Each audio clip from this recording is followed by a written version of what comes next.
ये 3 काम कर लो, प्रेगनेंसी इसी महीने रुक जाएगी। फ्रेंड्स, होता क्या है कि आप हर चीज़ जो है जतन करते हो, हर प्रयास करते हो, हर मेडिकेशन लेते हो, हर काम करते हो, लेकिन तब भी आपको प्रेगनेंसी नहीं होती है। तो फ्रेंड्स, आपको मैं आज के वीडियो में 3 काम ऐसे बताऊँगी जो कि आपको कॉन्टैक्ट बनाते समय करने हैं। अगर ये 3 काम कर लेते हो तो कहीं न कहीं आपके प्रेगनेंसी के चांस बढ़ जाते हैं। फ्रेंड्स, बहुत ज़्यादा ही कमेंट आते हैं कि मैडम हमारा हस्बैंड और वाइफ का दोनों लोगों का रिपोर्ट सारा नॉर्मल है और फिर भी हमें प्रेगनेंसी नहीं हो रही है। तो फ्रेंड्स, बहुत सारे सवाल ऐसे होते हैं जो कि महिलाएं हैं, पुरुष हैं, कि कोई भी है जो कि अपने डॉक्टर से बिल्कुल फेस टू फेस बैठ के बात नहीं कर सकते हैं। क्योंकि किसी को शर्म आती है, कोई नहीं कहना चाहता, कोई अपनी पर्सनल बातें नहीं बताना चाहता। लेकिन जो मैं आपको चीज़ें बता रही हूँ, ये चीज़ आप समझो कि हम क्या आपको बता रहे हैं, ओके? हम कुछ मिस्टेक्स भी बताएँगे और कुछ चीज़ें भी बताएँगे जिसको करने से इसी महीने प्रेगनेंसी रुक जाएगी अगर कोई दिक्कत नहीं है तो। हेलो फैमिली, आपका हमारे चैनल में बहुत-बहुत स्वागत है। फ्रेंड्स, अगर चैनल पे नए होंगे तो चैनल को सपोर्ट ज़रूर कीजिएगा, बेल आइकन ज़रूर प्रेस कीजिएगा ताकि जब भी जैसे भी वीडियो अपलोड हो सबसे पहले नोटिफ़िकेशन आपके पास चला जाए। और हाँ फ्रेंड्स, इस वीडियो को देखने के बाद से अगर आपका भी कोई कंफ्यूजन है, कमेंट बॉक्स में पूछ सकते हो। लेकिन वीडियो को पूरा देखिएगा क्योंकि फ्रेंड्स बहुत ही ज़्यादा मेहनत लगती है वीडियो को बनाने में, ओके? अब चलिए बोलते हैं फ्रेंड्स कि जब आपका पीरियड आता है तो बहुत सारे कपल्स ये मिस्टेक करते हैं कि पीरियड में ही कॉन्टैक्ट बनाते हैं, जो कि आपको बिल्कुल नहीं बनाने चाहिए। क्यों नहीं बनाने चाहिए? क्योंकि पीरियड में कॉन्टैक्ट बनाने से इन्फेक्शन के चांस बहुत ज़्यादा होते हैं। पीरियड में ब्लड का फ्लो निकलता है और उस समय कॉन्टैक्ट बनाते हो तो उस समय महिला हो या फिर पुरुष हो, उस समय यूट्रस की क्लीनिंग होती रहती है, तो उस समय आपको इन्फेक्शन के चांस होते हैं, तो उस समय आपको कॉन्टैक्ट नहीं बनाने चाहिए, बिल्कुल भी नहीं बनाना चाहिए। हाँ, पीरियड पूरा क्लीन हो गया उसके बाद आप कॉन्टैक्ट बनाओ, कोई दिक्कत नहीं है। अब फ्रेंड्स, यहाँ पे जो है दूसरी बात है कि जब आपको कॉन्टैक्ट बनाना है, जब आपको रिलेशन रखना है, तो सबसे पहला तो महिला हो या फिर पुरुष हो, उसको स्ट्रेस होने लगता है। सबसे बड़ी बात कि आज मेरा ओवुलेशन का टाइम है, हमें कॉन्टैक्ट बनाना है, हमें प्रेगनेंसी के लिए ही कॉन्टैक्ट बनाने हैं, हमें बच्चे के लिए ही जो है कॉन्टैक्ट बनाना है। सबसे बड़ी आजकल की जो जनरेशन की भ्रांतियाँ हैं कि हमें प्रेगनेंसी नहीं होगी, हम इनफर्टिलिटी के शिकार हो जाएँगे। ऐसा कुछ भी नहीं है फ्रेंड्स, मैरिज को अभी 1 से 2 महीना हो रहे हैं, सभी लोग परेशान हो रहे हैं, घबरा रहे हैं कि हमें प्रेगनेंसी नहीं होगी।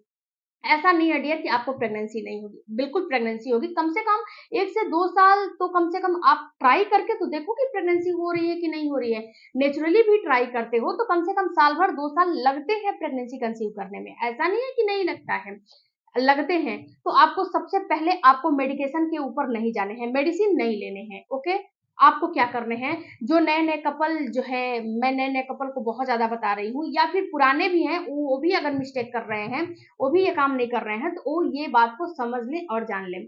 सबसे बड़ी बात फ्रेंड्स कि जब आप कॉन्टैक्ट बनाते हो तो सबसे पहले स्ट्रेस आपको नहीं लेना चाहिए, किसी भी हाल में स्ट्रेस नहीं लेना चाहिए, नहीं लेना चाहिए। आपको ये सोचना है कि हम अपने एंजॉय के लिए बना रहे हैं, हम जो है बच्चे के लिए नहीं बना रहे हैं, ओके?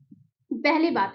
दूसरी बात फ्रेंड्स कि जब आपका ओवुलेशन का टाइम आता है तो आप 2 दिन पहले से प्रिपेयर हो जाओ ना अपने लिए। ये क्या ज़रूरी, कोई ज़रूरी थोड़ी ना है कि आज ओवुलेशन हो रहा है तो आज ही कॉन्टैक्ट बनाओगे तो प्रेगनेंसी हो जाएगी, ऐसा नहीं है। 1 दिन पहले भी बना लोगे तो भी प्रेगनेंसी हो जाएगी क्योंकि आपके पार्टनर का स्पर्म आपके अंदर 4 से 5 दिन बिल्कुल जीवित रहता है, लाइव रहता है और जो आपका स्पर्म है वो 24 घंटे जीवित रह जो आपका अंडा है वो 24 घंटे लाइव रहता है, 24 घंटे जीवित रहता है। तो 1 दिन पहले भी बना लोगे तो वो स्पर्म लाइव रहेगा, कोई दिक्कत नहीं होने वाली है, ओके? तो आप हैप्पी होके रिलेशन बनाओ। दूसरी बात फ्रेंड्स कि जब आप कॉन्टैक्ट बनाने जाते हो तो सबसे पहला आपको काम करने हैं कि जो आपका ये हिप है, सपोज दिस कि ये आप हो, एक फीमेल है और जो ये आपका कमर है, कमर के नीचे आप पतला-सा पिलो का इस्तेमाल करो, पतला-सा तकिए का इस्तेमाल करो। जब पतला सा तकिए का इस्तेमाल करोगे, पिलो का इस्तेमाल करोगे, तो इससे क्या होगा, ये आपका सर हो गया, ये आपका पैर हो गया और जब बीच में जो है पिलो डाल दोगे, तो ये थोड़ा-सा ऐसे हो जाएगा। तो जब ये थोड़ा-सा आपका ऐसे हो जाएगा, यानी कि आपका जो बच्चेदानी है ना, पूरा शेप में आ जाएगा। जब पिलो डालोगे, तो थोड़ा-सा कमर ऊँचा हो जाएगा और ये जो पैर है ना, थोड़ा-सा नीचा हो जाएगा और जो कमर है ना, शेप में आ जाएगा। तो जब कमर शेप में आ जाएगा, तो इससे क्या होगा कि जब आपका इस जो पार्टनर का स्पर्म है, जब अंदर एंटर करेगा, तो उसको पहुँचने में बहुत ज़्यादा टाइम नहीं लगता है, मुश्किल से 2 से 3 मिनट लगता है।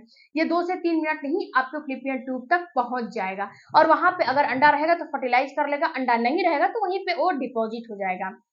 अब यहाँ पे फ्रेंड्स एक बात और मैं मिथ्या आपको बता दूं, यहाँ पे बहुत सारी महिलाएं कहती हैं कि मैडम हम हर चीज ट्राई करते हैं लेकिन हमारा सारा स्पर्म बाहर निकल जाता है। तो डियर, वो स्पर्म नहीं होता है, वो मरा हुआ स्पर्म होता है। आप खुद समझो कि एक पार्टनर का जो 1 चम्मच स्पर्म निकलता है उसमें कई करोड़ स्पर्म होते हैं, कई करोड़ की मात्रा में स्पर्म होता है, और आपके अंडे को फर्टिलाइज करने के लिए केवल एक स्पर्म की जरूरत पड़ती है। बहुत सारे स्पर्म की जरूरत नहीं पड़ती है, केवल एक स्पर्म जिसकी मोटिलिटी, मोबिलिटी, क्वालिटी, क्वांटिटी अच्छी रहेगी, वही स्पर्म आपके अंडे को फर्टिलाइज कर देगा। तो इस भ्रम में मत रहो। और स्पर्म एक सीमेन से घिरा हुआ होता है, तो सीमेन का काम ही होता है कि स्पर्म को जो है अंदर एंटर करा देना। जब स्पर्म अंदर एंटर कर जाता है तो सीमेन बाहर निकल जाता है। तो इस भ्रम में आप बिल्कुल बिल्कुल भी नहीं रहना है। हाँ, थोड़ा बहुत प्रिकॉशन जरूर रखने हैं। तो अपने हिप के नीचे, कमर के नीचे पिलो का इस्तेमाल आपको जरूर से जरूर करना है। अब जब कॉन्टेक्ट बना लेते हो तो धीरे से पिलो को हटा दो और चुपचाप लेट जाओ। उसके बाद तीसरा काम करना है कि जो है पिलो को हटा के और आपको क्या करने हैं कि अपने आप को leg up the wall position में आ जाने हैं। अब leg up the wall position में कैसे आओगे? सपोज दिस कि ये आप हो, ओके। अब आपको, ये आप लेटे हो, अब आपको leg up the wall position में आना है। ये आपका पैर है, तो पैर को आपको थोड़ी देर के लिए ऊपर ऐसे होल्ड कर लेने हैं, ओके। आप सोए हो, अब पैर को वहीं पे अपने आप को 2 से 3 मिनट के लिए होल्ड करने हैं। अगर आपके पास ये जो पीछे दीवार है ना, अगर दीवार है तब तो अपने दीवार की सहायता से अपने आप को होल्ड कर लेने हैं, लेकिन उठने नहीं है, उठ के दीवार तक जाने नहीं है आपको। ये सारी व्यवस्था आपको पहले से करके रखनी पड़ेगी। तो दीवार के पास आपको थोड़ी देर के लिए ऐसे अपने आप को होल्ड कर लेने हैं। अब होल्ड करने से क्या होगा कि जो आपका स्पर्म है वो थोड़ा बहुत बाहर भी निकलने का चांस रहेगा ना, तो भी वो सारा अंदर एंटर कर जाएगा। बाहर निकलने का आपको उसको चांस बिल्कुल भी नहीं मिलेगा, बाहर नहीं निकलेगा। हाँ, जब सुबह में उठते हो, 1 घंटे के बाद उठते हो, उस समय बाहर निकलता है तो मरा हुआ होता है, वो बेकाम का होता है, वो काम का नहीं रहता है। मैं बहुत ही ज़्यादा वीडियो में समझाती हूँ कि ये काम का नहीं रहता है। इसका स्ट्रेस आप बिल्कुल नहीं ले लो कि हमारा स्पर्म निकल रहा है, इसका टेंशन आपको बिल्कुल भी नहीं लेना है। बहुत सारी महिलाएं इसी का टेंशन लेती हैं कि हमारा स्पर्म निकल रहा है, हमें कंसीव कैसे होगा, तो इसका आपको टेंशन बिल्कुल भी नहीं लेना है, ओके। अब फ्रेंड्स, जो चौथा आपको काम करने हैं कि आपको लेग अप डॉल पोजीशन में कम से कम जो है 2 से 3 मिनट या 5 मिनट रह के और पैर को नीचे करके और सो जाने हैं। कम से कम 1 घंटे के लिए लेट के रहने हैं। 1 घंटे के बाद आपको उठने हैं और आपको बाथरूम में जाने हैं, बाथरूम का यूज करना है, और वहां पे किसी भी सोप का, किसी भी साबुन का, किसी भी जेल का, किसी भी क्रीम का, किसी चीज का इस्तेमाल बिल्कुल भी नहीं करना है। केवल आपको क्लीन नॉर्मल पानी का इस्तेमाल करना है और उसी पानी से अपने निचले अंगों को वॉश करना है। इसके अलावा आपको कुछ नहीं करने हैं।